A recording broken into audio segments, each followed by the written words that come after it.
Well, all right. Welcome to Beyond the Pulpit. My name is Derek Wadley. I'm joined here by Dan Rude. Say hi, Dan. Good morning, everyone. And Luke Hookey. Say hi, Luke. Hey, everyone. We are joined today by none other than the illustrative Jon Crane from Walnut Creek South. That's right.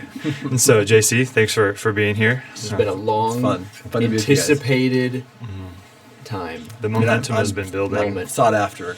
That's quite right. often for That's for podcasts. podcasts. Yeah. This is like your first one, right? So he's so I've turned everyone else down. he's so exclusive. That makes sense. That's how we got him. When you're that illustrative. And it took us, this is our 15th episode, That's so right. it took us 14 to get ready There we go. for That's this. true. That's a good point. For this, great. Well, it's good to have you here, JC. Obviously, you're a pastor at Walnut Creek South, and so why don't you introduce yourself a little bit for the folks that are listening that maybe don't know you? Yeah. So, Jon Crane, a lot of you probably know me as JC. JC. So, those who knew me before Drake tend to call me John, and everyone else calls me JC now. So You were renamed in college. Yeah, that's right. That's usually a good thing, right? Spiritual name. Yeah. That's good initials. Yeah. But I actually got to grow up with the church. My parents came down to help plant the church, so I got to grow up with the church and went to Drake, and God really got a hold of my life at Drake. Some big things happened spiritually for me there, and then went into college ministry for a while, and did that for the next 19 years before getting asked to help pastor at our Southside church plant. And so I've been doing that since around 2015, I think. 15. Wow. Yeah. Wow. So it's Nice. almost been 10 years now. Wow. That's Yep. crazy. I didn't realize it's been that long. I know. Yeah. That time has flown Yeah. by. For real. A lot of good things That's happen. crazy. Yeah. So you are part of one of the first families of Walnut Creek then. So From the womb. From the womb. And I think we learned last week from your dad actually that the first meeting of Walnut Creek Church was on the south It was side. on the south side. We have deep south side roots from Walnut Creek Church. That's right. And humble roots. Like a one bedroom house. Yeah, that's over right. by Lincoln High School. That's right. Yeah, that's great. And so you said that God got a hold of your life while you were in college, but you were a part of one of the families that started the church. You're born into your dad's a pastor, so people aren't born Christians, right? That's what I'm gathering. That's right. That is correct. We did. Yeah. Yes. How did God get a hold of your life then? You grew up in the church. All that. How did God get a hold of your life in college? Yeah. So I had a really good experience with the church. Growing up, I don't remember, a period in my life where I thought I don't want to be a Christian. I don't believe in God, and I made a profession of faith when I was around 7 or 8 years old, something like that. And looking back, it's interesting. The thing that brought on the conversation with my dad at night, I was thinking about how eternity seemed like such a long time. And so I wasn't even scared of hell. I was like, man, eternity sounds like it'd get boring. I was like, so I talked to my dad, can I like renegotiate every like 10,000 years or something? And do I still want to Do something different? I want to keep doing this. And so he, I don't remember what he said other than I'm sure he shared the gospel, and I prayed and asked Jesus into my heart. And I know many people, I think there are kids who get saved at a young age, but looking back, I think my faith was in my dad. I don't think it was in Christ. He could have told me Scientology was the way into heaven, and I would have just signed right up. And so I loved my dad, had a lot of respect for him, and I did not understand that I personally needed a savior. I don't think. And I understood Jesus died on the cross, but looking back, it's almost like Jesus was the ticket to heaven, but I kind of thought that's where I'm supposed to go. Yeah. Right. And so growing up, I think for me, one of the biggest idols is just the acceptance of other people and respect of other people. And since I grew up in the church, a lot of the people I looked up to were, just the kids who are older than me in church. And so I think I learned at a young age to act humble and to try and look like a good Christian. And it took a number of things over some time in high school and then especially in college where God helped me to see just how just deep the sin and self-absorption was in my own soul. And so I don't know a specific date when I became a Christian, but a few of the key moments. I had a friend who was killed by a drunk driver in high school, and so I think that that shook me up in terms of the reality of heaven and hell and the significance of what I've grown up believing. It helped bring a gravity to it that was not there before. And so I think that was helpful in me identifying much more strongly, like Christianity is a big deal, and it's a big deal what people claim to believe about Christ. But I think a lot of that was still just on an intellectual level, like I have the right answers, like I'm okay, like I can.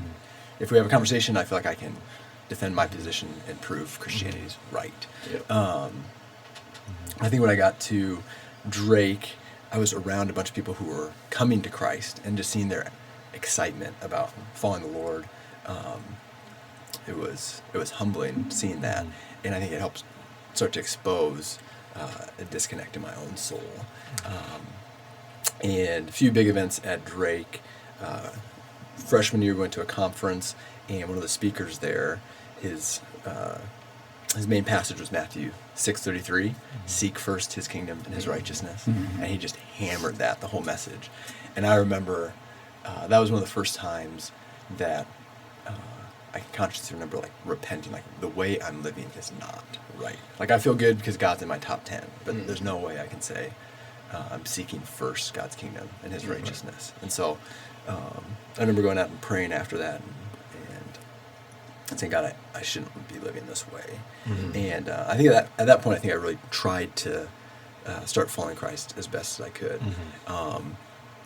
But I think the tendency to just try and project an image that did not go away. I think one of the big things that helped expose that was just going on in ministry. I could see more and more the disconnect between kind of what was going on the inside and what was on the outside. But I thought if I just keep praying, if I just keep reading, hopefully things will start to shift on the inside. And it's funny, I actually got asked to speak at our campus ministry, and I think it was my junior year, and that was not many people were asked to speak as students, at least at that point.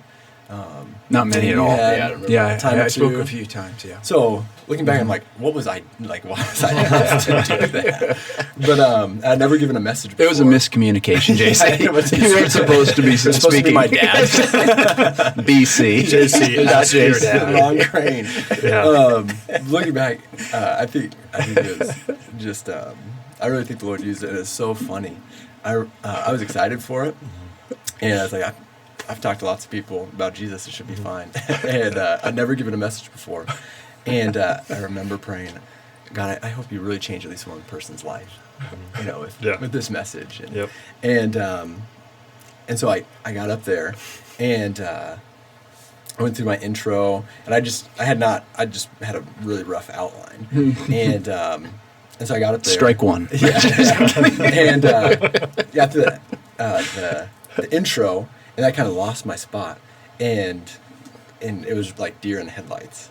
Like I lost my spot, but then I couldn't get it back because I was just dominated worrying about how dumb I looked in front of everyone. And so it was probably the worst message in the history of the church age since Pentecost. But it was so funny afterwards. I just kind of stumbled through the rest of it. Afterwards, people were like, "Hey, thanks for sharing." And I'm like, "Don't patronize me." One of my good friends came up. One guy came up afterwards, like, "Bro, what happened?" I was like, "Okay, I'm not crazy. That was terrible." But it's funny. Was that Dan? So you did change my life. Not for the better. That's right. A lot of people's lives are changed. They needed counseling afterwards. But it was funny. I think what happened from that is it just kind of pushed to the forefront how much my life could be controlled by worrying what other people were thinking about me. And it's not that has totally disappeared, but I think the shift that I'd not connected before is I started telling other people about it, like about how crippling it was and how like consuming it was, worrying what other people were thinking about. And God says He opposes the proud but gives grace to the humble. And I think just being honest about I'm not what I'm projecting. Like there's this massive disconnect. And that's what God used to start changing me on the inside and help bringing those things closer to alignment. Yeah. So I don't have a specific moment, but those are some of the key events, I'd say. Yeah. No, that's. I'll never forget that message. I don't know what you talked about, but I remember. There wasn't a lot of substance. So funny. I remember you pacing back and forth on the stage. Yeah, it was so fun. I don't remember much, but I do remember at one point I was like, I'm gonna take a break, and I just took like a glass of You water. did? I do remember that. Yeah. A giant gulp. I took a drink. And it's funny, You sat like down. because there's bright lights, you can't see most people, but you can see like a brief row. Yeah. And you know when you know that feeling when you see people and they like look like they're in pain for you. The expression. Like That's the one thing that I think that people don't often think about when they're like sitting there like listening to a message. There are some people that it's like I know that they're listening, but they just like when they're locked in, but like what that looks like is like like is this the dumbest man that's ever lived? Like that, but that's just like their listening face. And so but it's almost worse if someone's just like just it was clear the discomfort. Hey, but JC, you can only go up from there. That's right. Right. That's a So really low bar. you set a low bar for you and everyone else afterwards. That's right. Come That's on. Right. Yeah. So then, so after Drake, you went and you did some college ministry, right? And then for a while we had a church out in West Des Moines that you were a part of, right? And so so the progression was the end of my senior year. I was asked to help out with college ministry and stick around at least for a little while with Drake. And so I did that, but we explored planting a church actually in the inner city for a little while. That's right. And we'd started City Light Soccer is what we called it then, which became Central City Soccer. Which became City Light. Yep, that's right. Originally it was Central City Soccer, and there was a Bible study we'd done with some kids near Drake.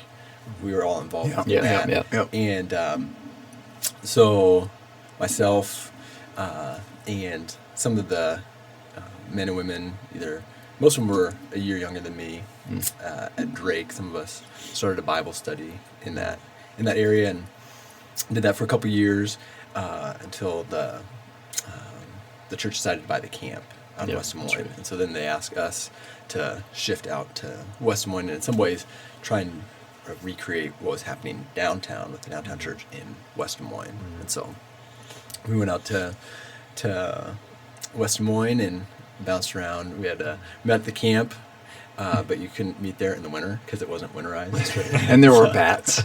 I'll never forget when Luke came and Come on, preached. JC. He's like, "Is that a bat?" I'm like, "Luke, don't say that. Don't tell anyone." Bro, there was like 10 people there. It ain't gonna happen. There's actually more on that, but There was JC's. You were like dying, like don't say that. I'm like, bro, it's flying like right over everybody's head. we had a lot of instances like that. There was floods. There was floods, natural there was rain, disasters. so this water was running through the meeting space. So during a church service, what we're saying is during a church service, Bats were flying. bats were flying. it happened more than once. No, I remember one time I was preaching and I could see multiple But you didn't bats. make this mistake of I did calling not it out. make the mistake that Luke made and said, "Look at the bats, everyone. I bet they have rabies." I didn't say that. But with the running water, you could have had like plenty of like spontaneous baptisms. Lord! Well, then there was the mold in the nursery. The good thing is we were in West Des Moines, so people don't really care about how nice your facilities are. That's right. West Des Moines does not care how nice things are. So Now that building is destroyed. It's gone. It It doesn't even exist. Yeah. So We can't recreate it. Yeah, we met at the camp for a while. We actually got our own building temporarily. Which The also Boom been Boom Room. That's right. Old That's dance right. club. Coconut Joe's. And, Room. That's right. that was fun. We rented that, and got to do a lot of cool things at Westtown. There's a lot of There's cool stuff. Great people were stories. some great laborers in multiple locations of our church. That's right.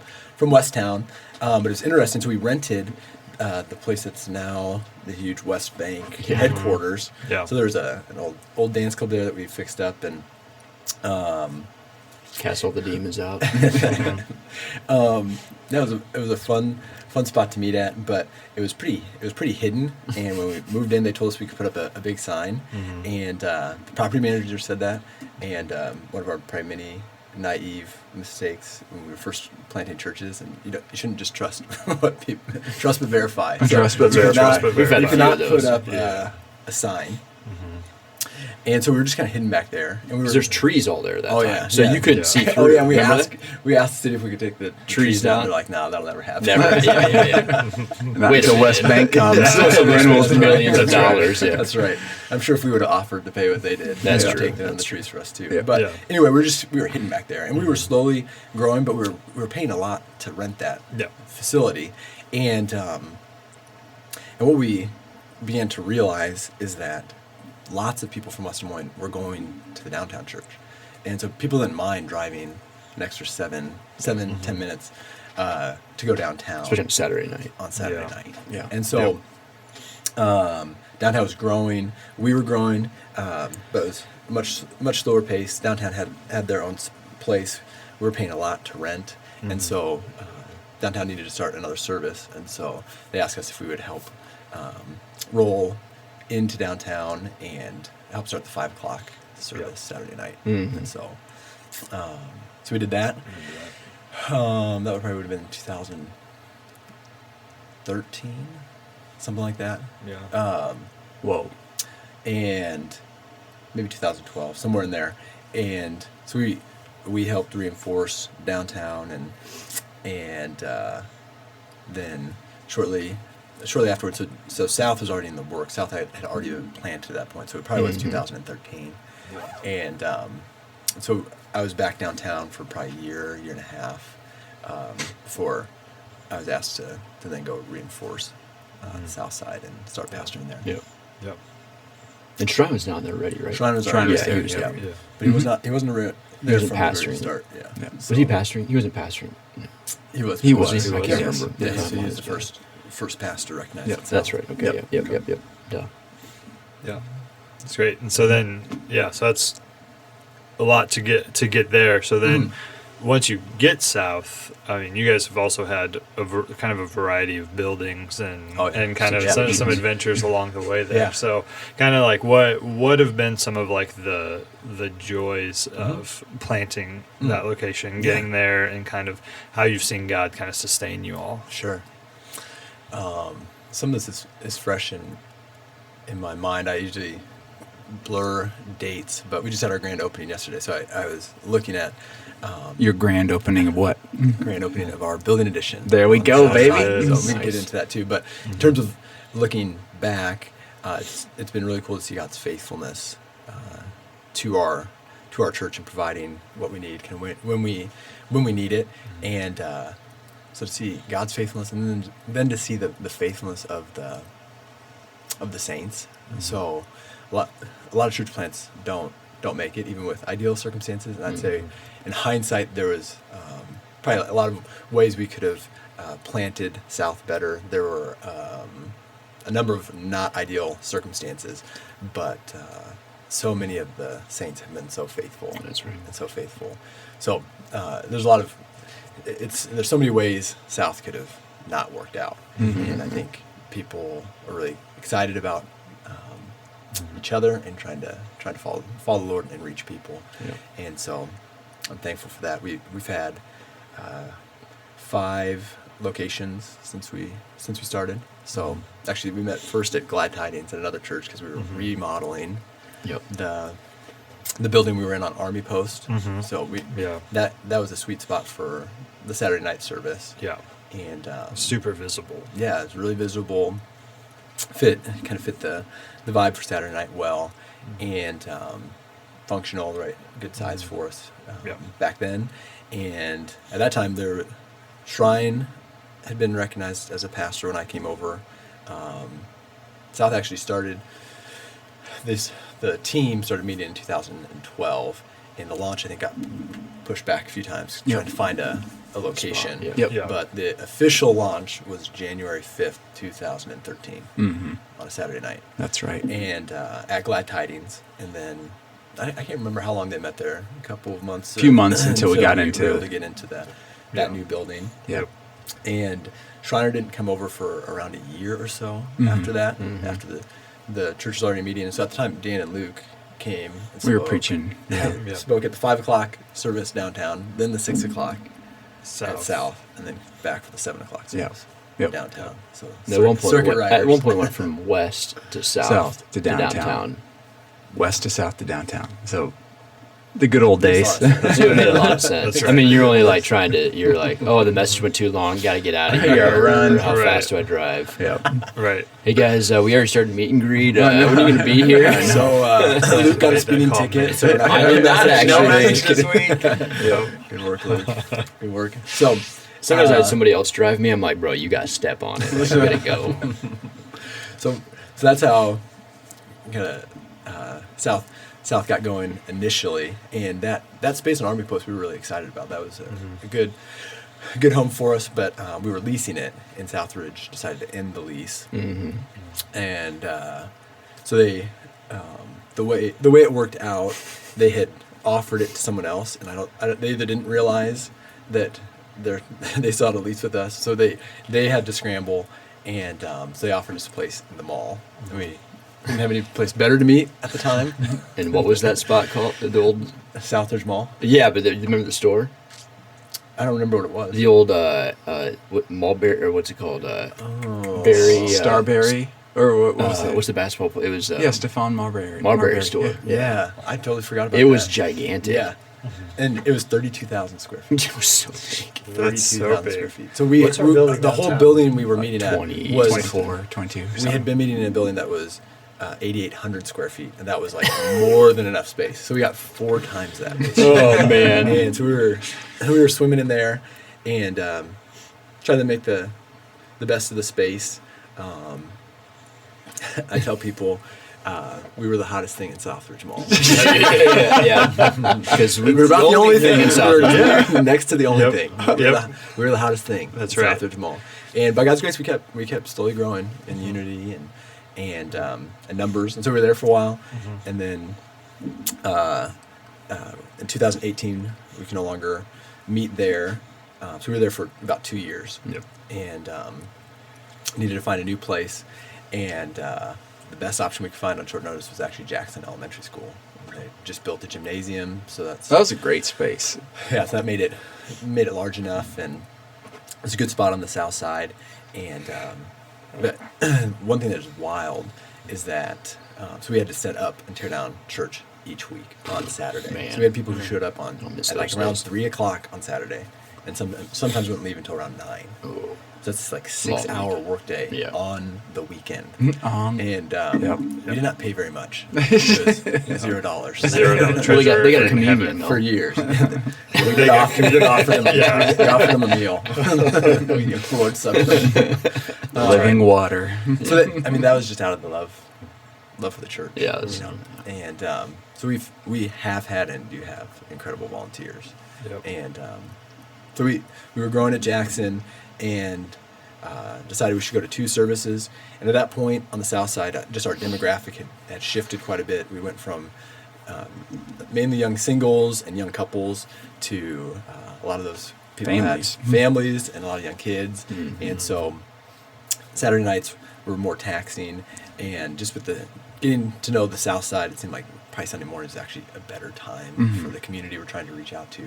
And so we shifted to Sunday mornings, 2 services Sunday mornings. After being in Jackson for about a year, probably around 2019. And this whole time, people might be thinking, maybe you should have tried to find a permanent place to meet at. And we were praying for a permanent place. Southside real estate since we was- started on the south side. Yeah. And We looked at buying places, Oh, man. yeah. Since we building moved in, we would churches. regularly drive around, make phone calls. Yeah. We looked at Multiple yeah, churches. buying from churches. We looked at buying property, ran the numbers, and so there's a few times felt like we got close, but we Really never could close. find the right fit. And so when we were at Jackson, it was encouraging to see people's love for what we were doing and steady growth. But there was a point where it's like, how long are we going to do this? Like, Right. it felt like we'd exhausted most of our options, and we weren't big enough to make an investment of like buying land or anything like that. We weren't even close to that. So we really didn't know exactly what the future held. And but after all of our efforts and searching, trying to find something, really the Lord just brought the answer to us. And so Bethany Baptist Church, they heard we were trying to find a place to meet, and they had gotten too small to maintain their property, and they were hoping to move, and so they offered us our property for just the price of the land. Oh, wow. Which maybe you do that if you were going to give it to a developer, but it's crazy that a church would do that to a church, because I mean we're using that building. and Right. so we got it like probably $400,000 less than any other option we found, Wow. something like that. And so and it was some of our main prayers for the right location, the right price, the right timing. It just all synced up because it was on a main artery on the part of the south side we wanted to be on. There was a neighborhood around it for ministry, and so it felt like it was a permanent place. And a good amount of land to use. lots of Yeah. land. Like How many around acres 4 is it? 4? acres, Yeah. a little Oh, wow. over 4, I think. It's awesome. And It's a great property. I mean, it's a Yeah. great place. Really it great. is. It is. And then again, the price was way cheaper than we anticipated getting something for.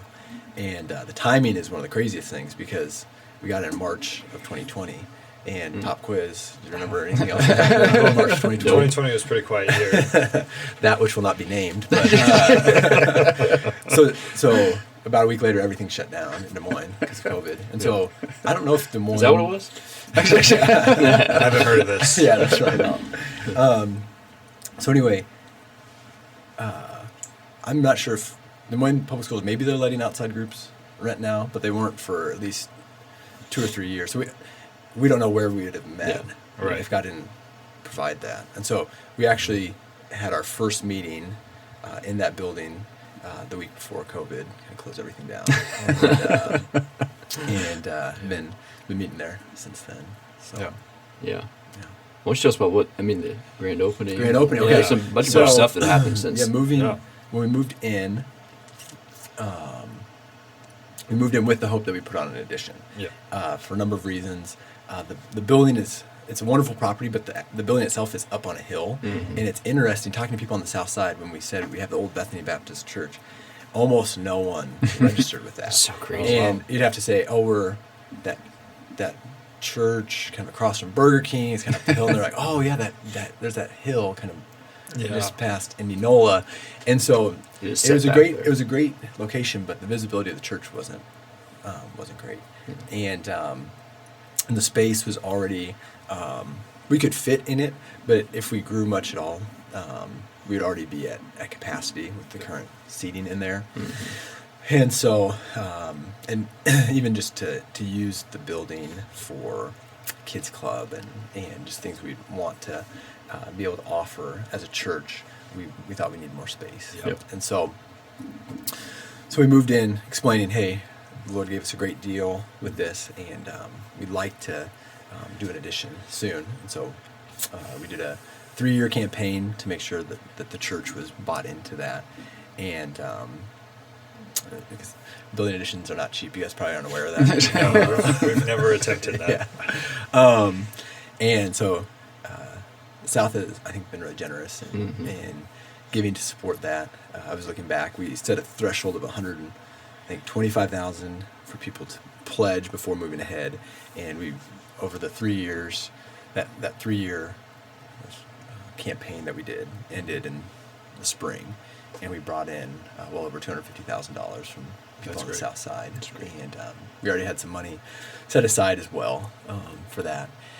And so we moved ahead and put on an addition on the front, and it has been it's been wonderful to have that. So It's been better for our church. I mean, it Sunday looks awesome. mornings. It looks great. It's been so much nicer on Sunday mornings. People don't have to feel like they have to get rushed out to make Yeah. room for the next service. People can Super mingle usable. and talk. We've been able to start our own kids club, which is people love that. It's gone excellent, and almost everyone in the church is doing that. Everyone with kids on Wednesday nights, and we wouldn't be able to do that without the addition. Many of the people who've come have come because they saw us print on the addition. More and more people when I explain where the church is, they connect. They know where that's at. Yeah. And people have come just because they wanted to check out what's happening. Yeah. Awesome. And because we added it, we have space to grow. Yeah. And by God's grace, we're still steadily growing. Yeah. So this past Sunday, you guys just celebrated that, right? So the grand Kind of the opening, grand we're opening. celebrating that we've completed all the major components of the Yep. building addition. So Cool. yeah. Yeah. That's great. I love that you said all the major components. It kind of feels like a building project's never quite I know. done. I know. There's still some things we want to do on the inside, and there's one requirement the city added for us to do, just a small fence we have to put on, similar to what you guys have done. Yeah, so, the black fencing. But Yep. yeah, the major parts are done, Yep. and so we made a big push to get our property looking nice, and a big push inviting the community, letting the community know that hey, the work's Building's done. ready. Yeah, building's done. Yep. Yeah. So If you That's build great. it, yeah, so we had a special They will service. come. They will come. The special service where we just reflected on God's faithfulness, talked about a lot of these things actually in the service, and how God's provided for our building need, but then He's also provided for our biggest need, and got to share the gospel with those who came, and remind people, we don't want to put our hope in a building. Yeah. Right. You know? That's right. So it's a tool, but we don't want to get bigger for the sake of being bigger. And Right. we want people to come to hear the gospel and to become laborers on the south side, and have a heart to reach their spheres of influence for the gospel. And so it was I think it was a refreshing time. I was praying that the Southsiders would be encouraged, thinking about just how faithful God has been, how many prayers He's answered, and how He's Yeah. provided for us. And there's great energy, and a lot of smiles, a lot of laughter yesterday, and afterwards we did a big meal as well. So made some smoked brisket. Let's It's go. Good food. Let's It's go. good food. So it's for the community as well. And so there's some visitors from the south side who showed up to the services, and then some who just came for the meal. But we got to meet a number of new people on the south side. Nice. Any brisket left over? And there is. We can talk about that after. Yeah, it's good.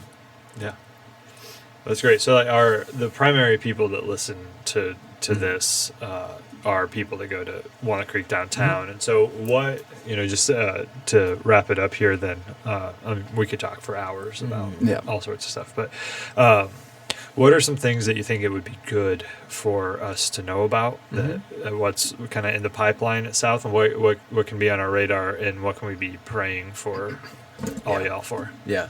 So a lot of energy has been directed towards the grand opening, and so it feels like kind of coming down off of a big lift for that. So a lot of people put a lot of time in and energy to help out with that. I think moving forward, I think people can be praying just for God's grace to just be faithful in just reaching out and having still trying to keep a church plant mentality. Yeah. I don't want us to kind of get comfortable. We have a building now, and we do want to invite people in, Right. but we don't want to have kind of an attitude. We'll just have our building. People should just come to us. We want Right. to be faithful to be intentional with our relationships and Yep. all across the board, obviously. But my big prayer is that there'd be more and more people living on the south side who are really intentionally loving their neighbors and living out the gospel on the south side. And one of our prayers is that between us and a number of the other gospel preaching churches that we have good relationship with on the south side, that eventually we get to a place where every neighborhood has Christians who are living out the gospel on the south side. Yeah. And so we were hoping God does something really amazing on the Southside. And it's cool just looking back over the last 10 years, some of the work God has been doing in the churches on the Southside. And so we're excited and hoping that continues and that we can be a part of that. Lord willing. There's I think prayers just for faithfulness. We have lots of young families who are who help plant the church, who now they're still trying to help it. So much of their time and energy is invested into their kids, and so even just figuring out a lot of community groups are trying to figure out how to best utilize their meeting times, so that they're better able to integrate new people into community groups.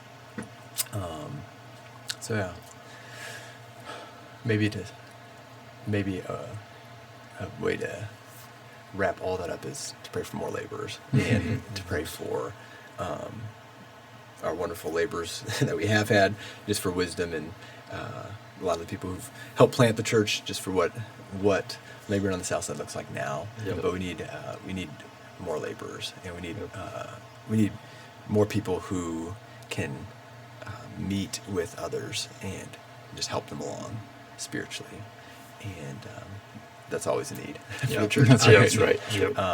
That's the continual need, but I sense that right now. So we don't have any major initiatives right now planned for the fall, but the big thing I'm sensing is we just need to be faithful with the people God's brought around, and we need to have more people who grow to a place where they're able to get in God's word with others and come alongside others and help them grow spiritually. Yeah, that's right. That's good. Great. Sweet. Well, thanks for being here, JC. It's always a joy to be able to sit down with you, and we'll be praying for you and for South. Thanks. And thanks for being here. Yep, it's fun. Awesome.